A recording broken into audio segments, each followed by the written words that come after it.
Welcome back. आप देख रहे हैं पत्थर की लकीर कार्यक्रम और इस वक्त हमारे साथ जुड़ रहे हैं इंटरनेट पर मशहूर एक टीचर पटना वाले खान सर। पटना वाले खान सर मुश्किल विषयों को अपने सहज और सरल अंदाज में समझाने के लिए मशहूर है। आज न्यूज़ 18 पर खान सर की कोरोना पर स्पेशल क्लास है। खान सर कोरोना के बारे में पूरी जानकारी साधारण भाषा में देंगे। वो बताएंगे कि कोरोना के लक्षणों को कैसे पहचाने, कोरोना कब शरीर के लिए घातक बन सकता है, कोरोना की जांच से लेकर कोरोना के इलाज तक पूरी बात सरल भाषा में समझिए। तो चलिए बिना वक्त गवाए जल्दी से सवालों की शुरुआत कर लेते हैं। खान सर, आपसे पहला सवाल कि हम कोरोना के लक्षणों को कैसे समझें? महामारी के दौर में हल्का सा नजला, जुकाम या बुखार होने पर लोगों के हाथ पैर फूल जाते हैं। ऐसे डर के माहौल में हम कैसे जाने कि हमें कोरोना हो सकता है? सबसे बड़ा प्रॉब्लम यही है कि अभी मौसम चेंज हो रहा है, बरसात एंट्री कर रही है, तो खांसी बुखार अभी नॉर्मल हो गया है और लोग इतना डर गए हैं कोरोना को लेके ना कि उनका इम्यून सिस्टम मतलब एक मानसिक दबाव में जी रहे हैं। तो एक इससे घबराना भी तो नहीं है ना कि मतलब एक नॉर्मल फ्लू भी हो सकता है वो। तो कई लोगों में हम देख रहे हैं कि उनको कोरोना नहीं भी है फिर भी डर जा रहे हैं वो लोग। तो खांसी बुखार तो खैर ये तो नॉर्मल भी आता है, बट सांस का फूलना, दम फूलने लगता है, सूखी खांसी हो जाना, ये ऑक्सीजन लेवल का गिरना, ये सबसे बड़ा सिम्टम्स हो जाता है। बुखार का लेवल ज़्यादा रहना, ये सिम्टम्स ज़्यादा हैं। और ऑक्सीमीटर से ऑक्सीजन लेवल नाप लेना कि अगर आपका 94 से अबव है तो आपको कोई प्रॉब्लम नहीं है अभी के वक्त में। और जो नया स्ट्रेन है कोरोना का, वो सबसे ज़्यादा डिस्टर्ब अगर कर रहा है तो वो ऑक्सीजन लेवल को एकदम गिरा रहा है। आप देखिए पूरे इंडिया का चेन सिस्टम जो था ऑक्सीजन सप्लाई का पूरी तरह से ध्वस्त हो गया यहाँ पर। ठीक है, और साथ ही एक और सवाल इसके साथ आता है, वो ये कि कोरोना जांच की बात होती है तो कहा जाता है कि आरटीपीसीआर टेस्ट अभी तक सबसे भरोसेमंद इसी टेस्ट को माना गया है और इसी के जरिए पता लगाया जाता है कि शरीर में कोरोना वायरस है या नहीं। खान सर, ये बताइए कि आरटीपीसीआर से कैसे जांच होती है? आरटीपीसीआर एक बड़ा टफ प्रोसेस हो जाता है। समस्या ये है ना कि जो कोरोना वायरस है वो एक आरएनए वायरस है और हम लोग जो जांच करते हैं वो डीएनए की करते हैं। आरएनए जो होता है एक्चुअली वो सिंगल धागा की तरह होता है और डीएनए जो होता है वो डबल धागे की तरह, इसे डबल स्टैंडर्ड हेलिक्स कहते हैं। तो हमें सबसे बड़ा चैलेंज जो होता है वो आरएनए को डीएनए में बदलना होता है। तो इस प्रोसेस को हम लोग इस प्रोसेस में काफी ज्यादा टाइम लग जाता है। इस प्रोसेस को हम लोग रिवर्स ट्रांसक्रिप्शन कहते हैं। इसमें वजह से थोड़ा सा प्रॉब्लम आ जाता है जिस वजह से जांच लेट हो जाती है। अब यहाँ पे आरटीपीसीआर में क्या होता है कि रिवर्स ट्रांसक्रिप्शन करके वो आरएनए से डीएनए में लाएगा। इसके बावजूद अब वो तो डीएनए में आ गया लेकिन उसे कोरोना है या नहीं इसका तो पता नहीं चलेगा। तो उसकी साइकिल थ्रेशोल्ड चेक करना पड़ता है, कितने साइकिल घुमाएंगे इसको, कितने साइकिल में ये जाके कोरोना मिल रहा है। तो किसी को 2 ही साइकिल में मिल जाता है तो उसका कोरोना ज्यादा खतरनाक है। किसी कोरोना को ढूंढने में ज्यादा साइकिल लगता है, इसका मतलब उसमें कोरोना कम है। तो टोटल हम लोग 35 साइकिल को घुमाते हैं जिसे हम लोग सीटी वैल्यू कहते हैं। तो जिसका आरटीपीसीआर का मतलब होता है रिवर्स ट्रांसक्रिप्शन पॉलीमेराज चेन हो गया यहाँ पे। तो जिसका सीटी वैल्यू कम है उसका मतलब है कि उसमें कोरोना ज्यादा है। तो आरटीपीसीआर में अगर सीटी वैल्यू ज्यादा है तो समझिए अभी कोरोना का लोड कम है। लेकिन ये सीटी वैल्यू जो है वो ये नहीं करती है कि आप मतलब सीरियस होंगे या नहीं होंगे, क्योंकि कोरोना बहुत जल्दी अपनी संख्या बढ़ा लेता है। अच्छा, आपने बताया कि सीटी वैल्यू को किस तरह से उसका हवाला दिया जाता है। आखिर आरटीपीसीआर टेस्ट में सीटी वैल्यू क्या होती है, इसको आपने समझाया सरल भाषा में। और ये भी अब थोड़ा और डिटेल में बताइए कि सीटी वैल्यू के मायने होते क्या हैं? सीटी वैल्यू बताता है कि आपके ऊपर कितना कोरोना वायरस का लोड आ चुका है। सपोज कीजिए कि आप किसी कोई बिल्डिंग है, उस बिल्डिंग में आतंकवादी घुसे हैं सब, तो हमारे जो पुलिस फोर्स या कमांडो जाएंगे तो सबसे पहले कमरे को चेक करेंगे।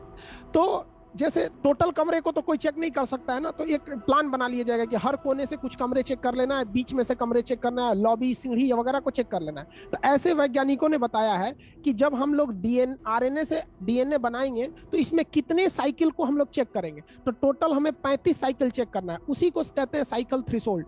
अब जैसे हम किसी कमरे में गए, किसी बिल्डिंग में जिसमें आतंकवादियों को ढूंढना है, जैसे दरवाजा खोले हमें आतंकवादी मिल गया, पहले ही दरवाजा में मिल गया, तो उसे सीटी वैल्यू कहेंगे 1।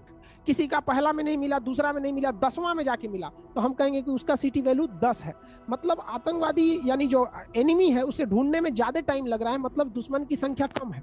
तो आप ऐसे अंदाजा लगाइए कि अगर किसी की सीटी वैल्यू 30 है, यानी उसका दुश्मन 30वें कमरे में मिला है, और हमें चेक करना था टोटल 35 कमरे ही, तो हम ये कह सकते हैं कि उसके उस वायरस का उस बॉडी में जो वायरस आया है वो उसकी संख्या फिलहाल कम है, लेकिन ये नहीं कह सकते कि आगे भी कम रहेगी, क्योंकि बहुत जल्दी रेप्लिकेट करके अपनी संख्या बढ़ा लेता है ये कोरोना वायरस। तो सीटी वैल्यू बेसिकली वायरस रोड को बताता है कि कितना जल्दी वायरस मिल गया। सीटी वैल्यू कम होने का मतलब बहुत जल्दी मिल गया, मतलब आपके कोरोना का लोड बहुत ज्यादा है। तो चलिए, आपने सीटी वैल्यू के बारे में तो बता दिया, लेकिन जो मोटे तौर पर बात सामने आती है वो ये कि टेस्ट होने पर अगर पॉजिटिव रिजल्ट आए तो लोग घबरा जाते हैं, लेकिन ये भी देखा गया है कि बहुत से मरीज आसानी से ठीक हो जाते हैं।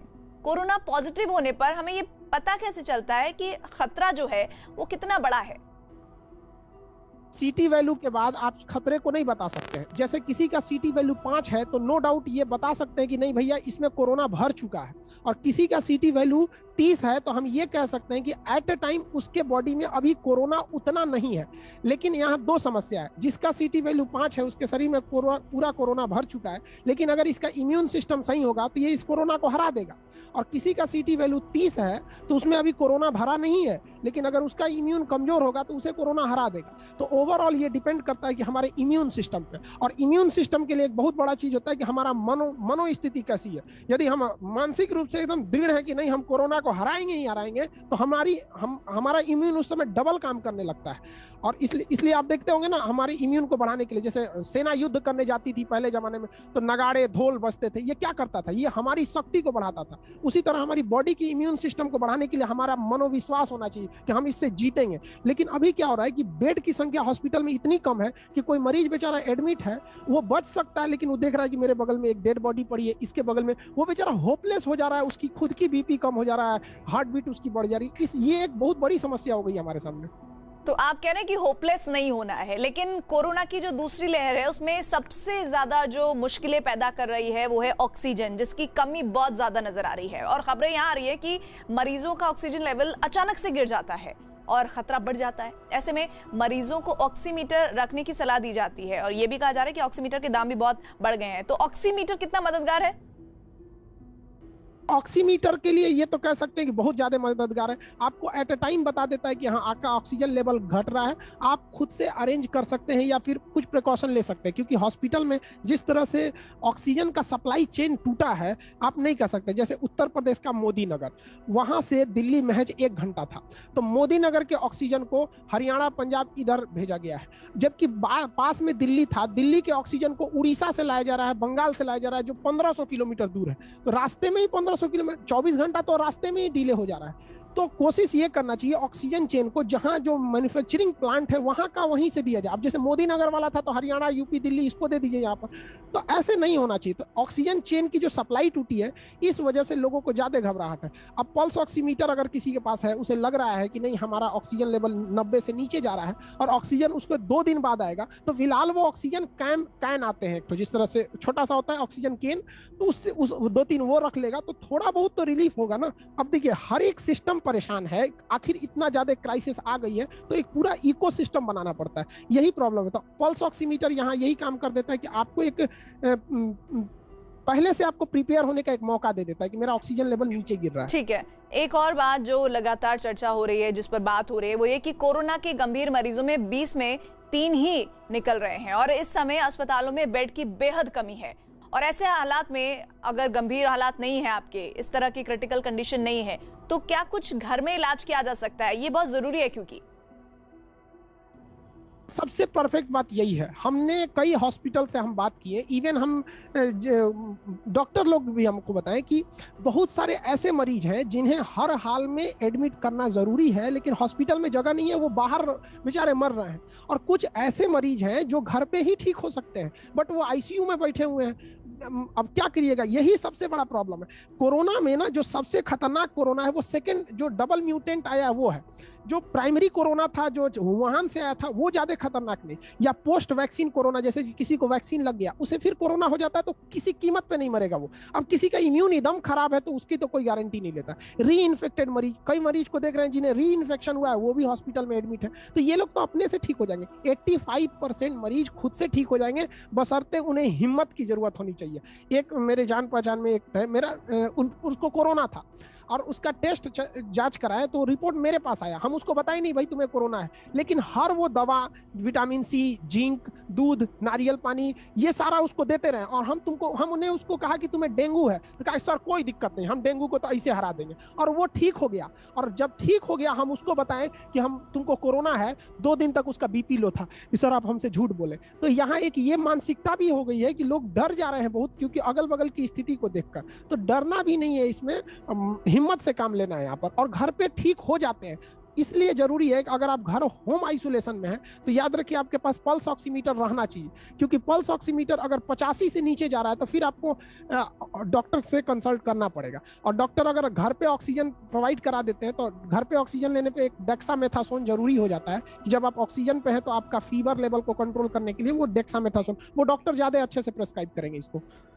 ये बहुत बड़ा सच है जिस पर आप बोल रहे हैं कि कोरोना रिपोर्ट पॉजिटिव आने पर लोग बहुत होपलेस हो जाते हैं। अगर कोरोना पॉजिटिव हो भी जाए तो घर पर कुछ ऐसे तरीके बताइए जो फर्स्ट एड के तौर पर अपनाए जा सकते हैं। घर के लिए क्या है कि आपको 2 चीज का इसमें ध्यान देना है। सबसे पहला आपको हमारे अगर देखेंगे तो जिंक की मात्रा कम नहीं होनी चाहिए, और शुगर के मरीज में इंसुलिन कम होता है, और इंसुलिन बना ही होता है जिंक से। तो अगर किसी में इंसुलिन कमी है तो नो डाउट उसमें जिंक की कमी है, तो जिंक कम नहीं होना चाहिए। तो जिंक को बढ़ाने के लिए एक नॉर्मल टैबलेट आता है, वहां आप जिंक का टैबलेट देखिए, वहां पे होगा, वो नहीं हो, हाँ वो दोनों दे दीजिए 1 मिनट। जैसे हमने यहाँ पर अभी जैसे प्रिकॉशन के रूप में यहाँ एक जिंक का टैबलेट है, ये विटामिन सी है, तो विटामिन सी हमें किसी भी खट्टे फल से मिल सकता है, तो यहाँ हम एक विटामिन सी का टैबलेट ले सकते हैं और ये जिंक ले सकते हैं। घर पे इसको प्रिकॉशन के लिए आराम से एक ले सकते हैं सुबह शाम, एक ये हो सकता है। और मान के चलिए जिंक नहीं मिल रहा है या विटामिन सी नहीं मिल पा रहा है, तो इस कंडीशन में भी हम लोग क्या कर सकते हैं, जिंक के लिए हम लोग दूध की मात्रा बढ़ा सकते हैं, अंडा खा सकते हैं। अब कुछ शाकाहारी लोग हैं वो अंडा नहीं खाते हैं, तो दूध की मात्रा बढ़ा लेनी चाहिए गर्म दूध से। और विटामिन सी के लिए खट्टे फल, आंवला बेहतरीन है, सूखा आंवला खाने से बेहतर हो जाएगा वहां पे। और पानी की मात्रा कम नहीं होने देना है, डिहाइड्रेशन जहां हुआ ये जानलेवा साबित हो जाएगा। तो पानी भरपूर पीना है, योगा करना है, और मानसिक रूप से एकदम प्रबल रहना है कि हम 2 से 3 दिन में हरा देंगे। देखिए कोरोना क्या है ना कि 8वें से और 12वें दिन में ही मेन ये अटैक करता है, तो 8 से 12 दिन का जब कोरोना का ये जो टाइमिंग है, इसमें व्यक्ति को एकदम दृढ़ संकल्प लेकर रखना है कि नहीं इस 4 दिन में तो हम इसको हरा के ही रहेंगे।